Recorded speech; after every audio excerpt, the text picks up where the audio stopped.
Welcome to True Cheating Confessions, where lies are exposed and the truth can't stay hidden. She looked at me that night with a tired expression, her voice flat, stripped of affection. "I wish you'd leave for a week." The words weren't sharp, they weren't screamed. They were worse, delivered with the casual tone of someone discarding an old coat. I nodded, pretending I didn't feel them burn through me. My glass of water stayed on the table, untouched, my hand clenched around it like I was holding myself together. A week, that's what she said, but the way her eyes avoided mine told me she meant forever. So I gave her exactly what she wanted, and more. I left the next morning, no argument, no goodbye, just silence. She thought I would come crawling back, desperate for reconciliation. That was the mistake she made, believing my silence was weakness. But silence is patience, and patience is strategy. I replayed her words during the drive, not once, not twice, hundreds of times. The casual cruelty, the indifference. It wasn't a request, it was a window into a life she no longer wanted me in.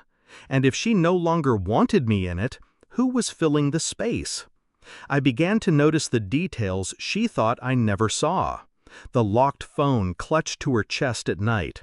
The sudden showers where the sound of running water masked her typing. The quick smiles at texts that weren't mine. She wanted me gone. Convenient. It gave her room to breathe without me. I decided to watch her life unfold from a distance. While I stayed away, I tracked everything. Phone records, bank statements, her social media. Private, but not private enough.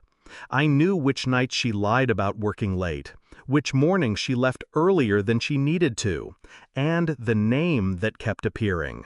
A man I already knew. An old flame she swore was buried in the past. But the past was never buried. It was resurrected by her. I didn't rage. I didn't crumble. I collected. One night I parked near the house. Lights off, engine quiet. She didn't see me, but I saw her. A shadow slipping into a car that wasn't mine.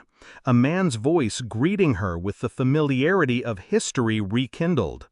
It wasn't proof, not yet, but it was enough to keep me patient. I hired someone to follow her. Photos came back. Smiles, dinners, his hand at the small of her back, the place that used to belong to me. That was proof. I didn't react. I waited. Because revenge isn't about rage. Rage burns too quickly.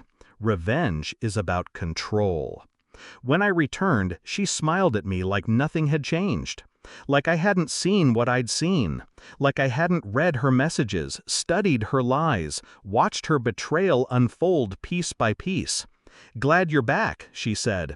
I didn't answer. Instead, I waited until she slept, and then I laid the folder on the kitchen table. Printed photos, phone records, bank slips, her betrayal documented like evidence in a trial. The next morning she found it before her coffee. The sound she made when she saw the photos wasn't anger. It wasn't even denial. It was fear. Fear because she realized how quietly I had watched, how methodically I had gathered, how completely I knew. She tried to explain, tried to twist the narrative into loneliness, accidents, mistakes. But I stayed silent.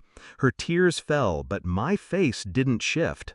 Finally, I asked her one question, my voice steady. Was he worth my absence? She couldn't answer.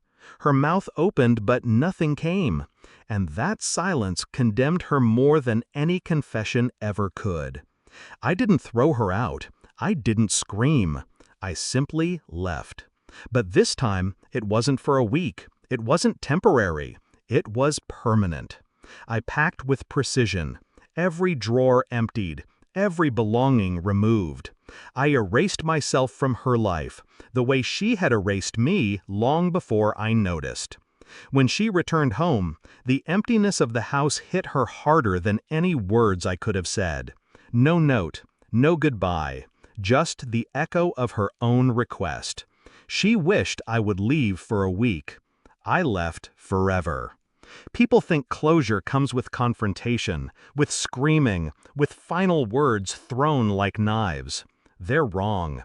Closure comes with absence, with silence, with the cold clarity of walking away without looking back. She will live in that house, surrounded by walls that once held us, haunted by the weight of her own request. And me? I carry nothing. No anger, no grief, just truth. She thought she could choose when I was absent. Now she understands she doesn't get to choose at all. Her words built my exit. Her betrayal sealed it. I didn't just leave, I ended.